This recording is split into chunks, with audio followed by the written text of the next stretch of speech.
Hello friends, how are you doing all? Hope you all are doing great. So welcome back to my channel English with Menika. So today I am going to discuss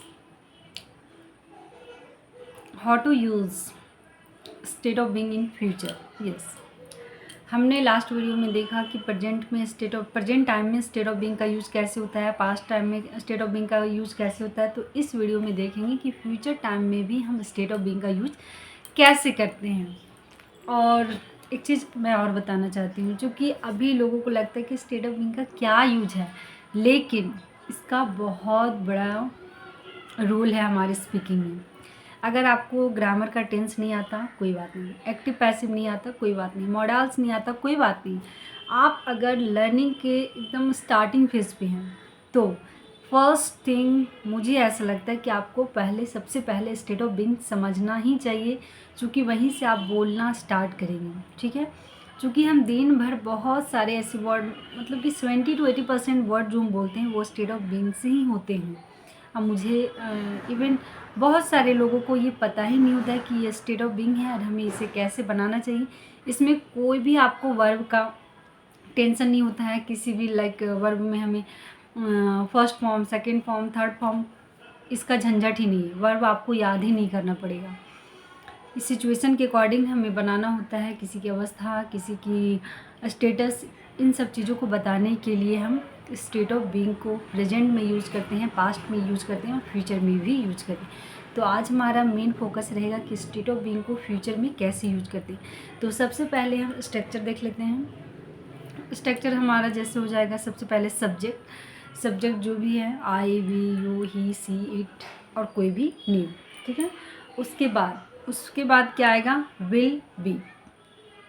इसमें सारे subject के साथ, चाहे subject singular हो या plural हो, कोई दिक्कत नहीं है, आप सबके साथ विल बी लगाएं। सैलुल का झंझट नहीं है, क्योंकि मॉडर्न इंग्लिश बोलता है सभी के साथ आप विल लगाएं। ठीक है, तो इसमें जो हमारा स्टेट ऑफ बीइंग है और जो हमारा लिंकिंग वर्ब है वो विल बी यूज होगा। ठीक है, उसके बाद अदर वर्ड्स जो भी आएंगे वो ऐड हो जाएगा। जैसे सेंटेंस अगर हम बोले तो कि मैं पार्क में हूँगा, कल मैं पार्क में हूँगा।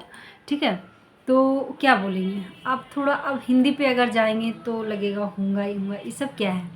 लेकिन आप सेंटेंस को समझिए, क्योंकि ज़रूरी नहीं कि हमारा नेटिव लैंग्वेज है, हमारा मदर टंग है वो हिंदी है, ज़रूरी नहीं कि आपका भी हिंदी हो। आप इसी सेंटेंस को बंगाली में बोल सकते हैं, उड़िया में बोल सकते हैं। तो हो सकता है आपका बोलने का तरीका अलग हो, लेकिन है बोल तो यही चीज़ रहे ना। तो हिंदी पे फोकस ना करें।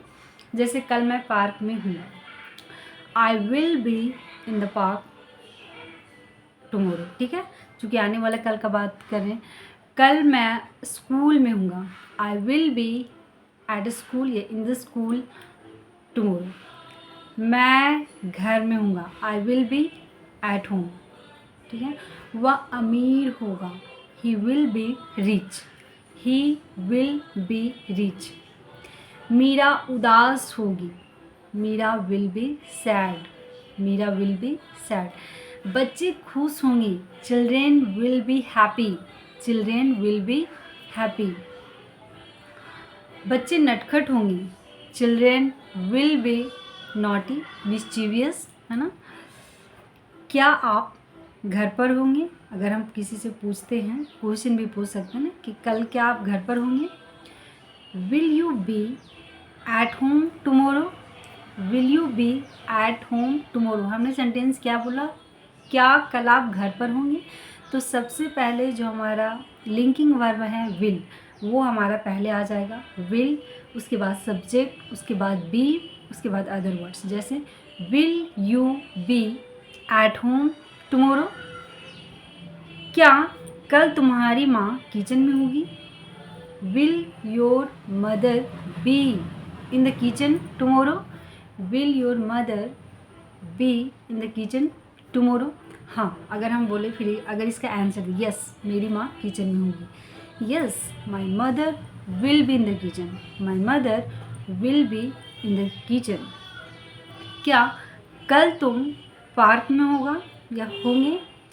जैसे अगर सेंटेंस में, क्या कल तुम राहुल के साथ पार्क में होगा, है ना। Will you will you be in the park tomorrow? will you be in the park tomorrow with Rahul?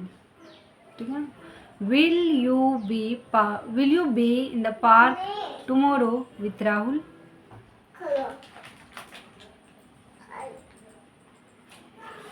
मेरी बेटी आ गई, मेरी कुछ चिप्स देख ले। शेयरिंग कल मेरी बेटी खुश होगी, कैसे बोलेंगे? My daughter will be happy tomorrow. My daughter will be happy tomorrow.